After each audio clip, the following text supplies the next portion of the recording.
Perhaps you've heard or even experienced post-holiday blues.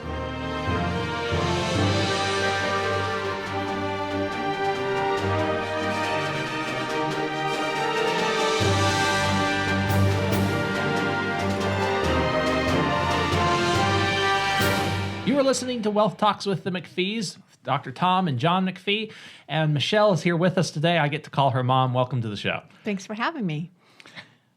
Post-holiday blues. A lot of it has to do with the fact that all the sensations and emotions that were aroused are now kind of put on hold, and it's kind of a dip in our emotions at that time. But a lot of post-holiday blues become because of financial issues. That's true. And if we look at statistics, it's no wonder. In Europe, 1 in 10 Europeans are willing to go into debt for Christmas shopping. But here in America, the number is more like 41%, which is over 4 out of 10 Americans. That's almost 50%. It's almost half the population is willing to go into debt to spend on a holiday that's really about a free gift for all mankind. Yeah. And you know, Christmas is a fun time of year. People are excited. They're friendly. They're anticipating what's coming up. And it's a lot of fun to be around people when they're in this when they're experiencing these feelings.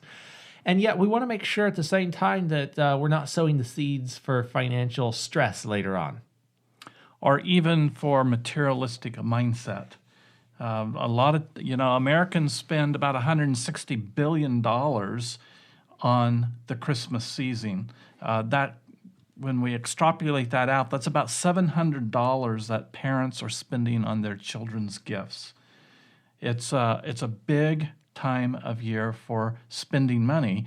And, with your statistic that nearly, over 40% of people are going into debt for that spending, that can put a lot of stress on people, especially in the spring. And then, you got the taxes coming in April, and then we just get in this snowball of debt, and we see that all the time with people experiencing their credit card debt, the interest that's bleeding them to death, and it turns a happy, joyful season into something that is prolonged agony. That's true. So many times you'll hear people say, okay, so you really need to get your holiday spending, rein it in, set a limit, set a budget. And while all that is true, there does need to be that factor. I think one of the greatest changes that needs to be done is right between the ears. So it's a mindset. You have to be willing to work within your constraints and to be satisfied and content with what you're going to be able to do. But so many times we have these grandiose ideas, or we start comparing to what we think the next person might be doing, or even thinking about what our child or our gift recipients might have in mind, and we're not sure how to fulfill those expectations. And so then we create this debt thinking that we're going to spend money to have better feelings about what we've given. Mm-hmm. Well, we've all heard the axiom, it's better to give than to receive. And, giving is a great thing. But if you're giving something, number one, that you had to go into debt for, is that really a gift? And number two, is our giving to the point that it's building a greediness or a materialistic mindset in the recipient of those gifts? And sometimes we have to really evaluate that. We've all been in a Christmas, most likely, where it just seemed like the packages were ripped open and people were disgusted with what they got. And many of the gifts that are purchased and given at Christmas time are returned. Many of them are. Yeah, I think they say 1 in 10 people return their gifts to the store. Wow.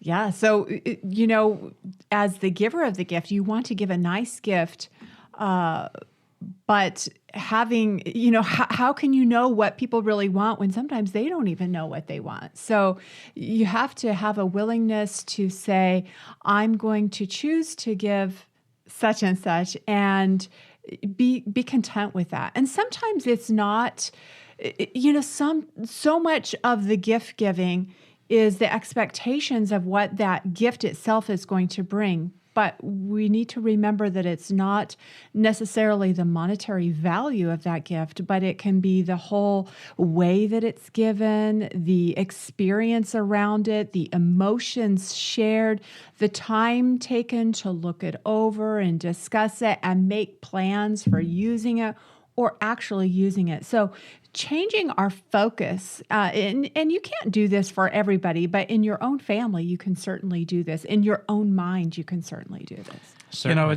It's interesting that you talk about the monetary value of the gift. And I was reading a statistic recently that over 50% of people really want just a gift card for Christmas anymore. Yeah. Which is just the monetary value. Yeah, Yes. 56% of U.S. consumers would rather receive a gift card. And so that then begs the question, what are we really giving? What are we really cultivating in this season of giving? And, we had a different tradition as we were raising our children, Michelle. We started a different tradition with our family because we really wanted our family to focus on the reason that we have chosen this day to celebrate our Christ's birth. And you want to talk a little bit about how we did that? Well, I remember too, my father talked about how he would love to have a Christmas where it was just all handmade gifts. And so a lot of times when we've given gifts, whether it's at Christmas or even birthdays, it was something handmade and maybe a story behind it shared. Or maybe it was a family gift, a new game, and everyone got around together to play it. Or maybe it was everyone got some new matching pajamas and they got to wear it at a special time. And maybe we gathered together around and had a little orange picnic. Remember our orange picnics, Tom? Yes, those were great.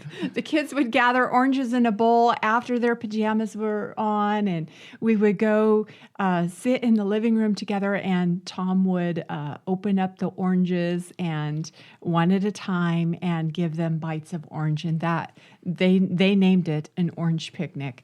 And so sometimes just those shared times are really special times that don't cost. They don't have a dollar cost. Yeah, you have to have the oranges, but it's not necessarily the monetary, but building that idea of being together and enjoying time together is what's really important. Every time we did those orange picnics, I remembered my mother saying that the only time she saw an orange as a child was in her Christmas stocking because they were that rare.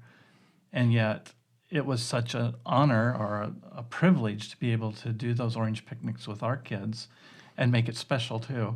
And, when we realized too that that's where, Christmas got, the giving of Christmas and all that many years ago was an orange in a stocking was a delight. And now, I don't know if people even put oranges in stockings anymore. And we have oranges all the time. And so always we're trying to get more and more and more to experience what people used to experience. And, maybe there comes a time when we have to say, well, I'm not going to go into debt as far. I need to set limits here and choose to be in the moment, enjoying that gift that is present right there in the moment and have those feelings that we're so searching for that, all the money we could spend could never purchase. You mentioned mindset here, and I'm seeing this come through in several different ways here. Not only is it a mindset about how you experience the gifts that you do give with people and how you value the relationships, the time that you're spending with them, activities that you can do around the gifts that you give can be really important sometimes.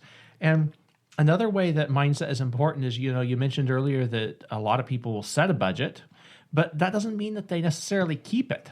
And mindset is important in that relationship too, because in 2019, 56% of Americans set a Christmas budget, but only 64% of them actually stuck to it. Yeah, it's hard to do because you're wanting to buy these feelings, but you can't buy those feelings. So, you have to set limits. And I get this same sort of thing around our anniversary, Tom, or around the children's birthdays when I'm thinking, okay, how could I spend my money to show my love for this person? And I have never been able to do that because, well, and that's a good thing because otherwise my love would be very limited. So there, sometimes I feel a little bit disappointed when I go to give a gift because I don't feel it adequately expresses my love. But if I change that mindset, no, this is not to express my love. This is just a little something to enjoy together, to me to enjoy them opening it, maybe being surprised at what I thought of. And then some of our traditions around birthdays, anniversaries, Christmas, those are actually even more treasured, I think, that we spend that time together doing that activity or having an orange picnic. And would you speak to that for just a second? Because, a lot of people here will, oh, you don't celebrate Christmas? Or do you just not want to buy the gifts for everyone? Oh, yeah. But that definitely was not your mindset. In fact, tell everyone what you did for our birthdays as we were growing up. Well, as the children were growing up, we didn't want the birthday person to just suddenly be king for the day and lord it over everyone else. So, Which we would have. So we would get, of course, the birthday person got presents and, they had maybe a little bit more grand of a present, but the other children also got presents. So maybe the birthday person needed a bicycle and everyone else got a little riding toy, or maybe the person needed a new bicycle and that's what they got. But everyone also got a new horn for their bike. And it did two things. It kept the birthday person from being so self-focused, but it also helped all the children really eagerly look forward to birthday morning to rejoice with what the person got, but also to treasure their little gift as well. And what happened? Participate in an activity together.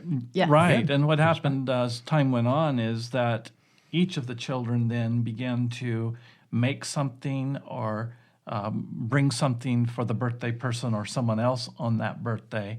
So it created a giving mentality rather than a materialistic attitude of, oh, this is my day. I'm going to get everything I can get on it. Mm-hmm. Yes, and making birthday cards. Everyone could make a birthday card.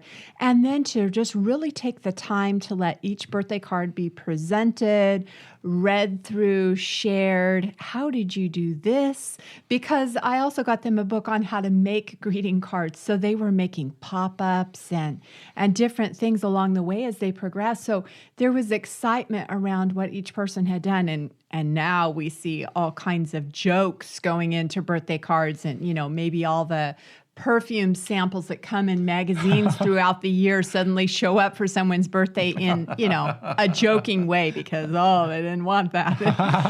So we have a lot of jokes and even standing jokes that go from year to year.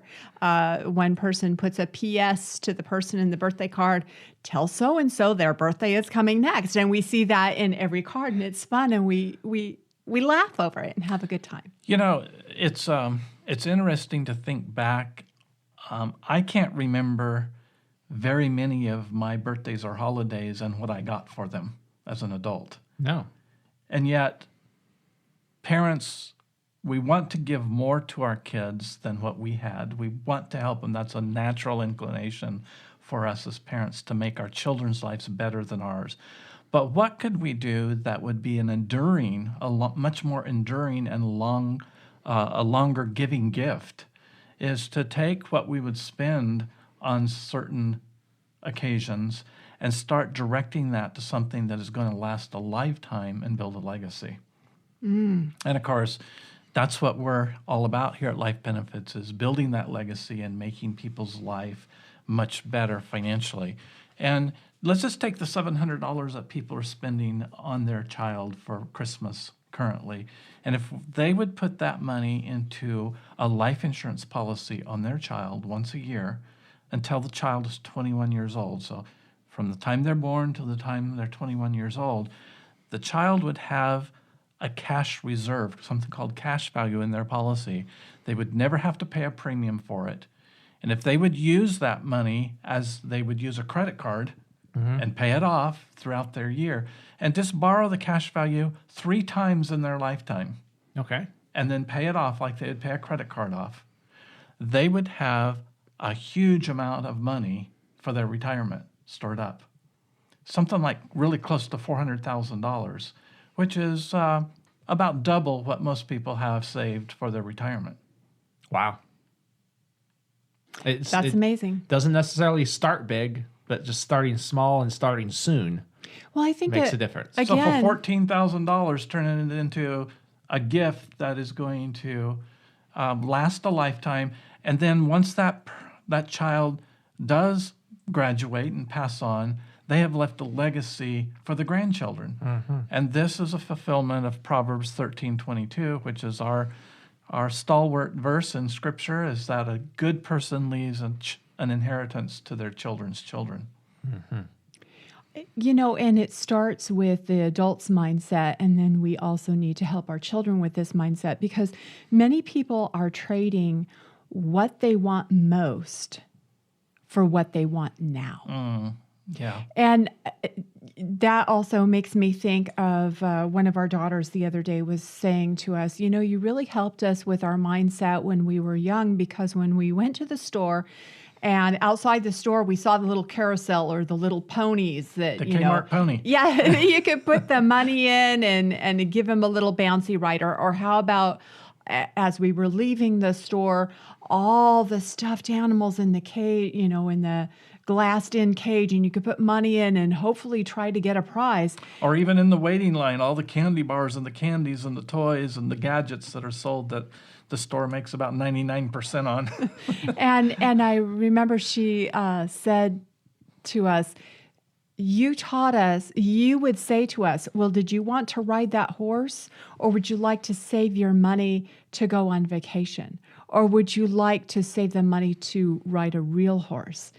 So making those comparisons, what are we going to have? What we want most or what we want right now? What the eye sees so quickly?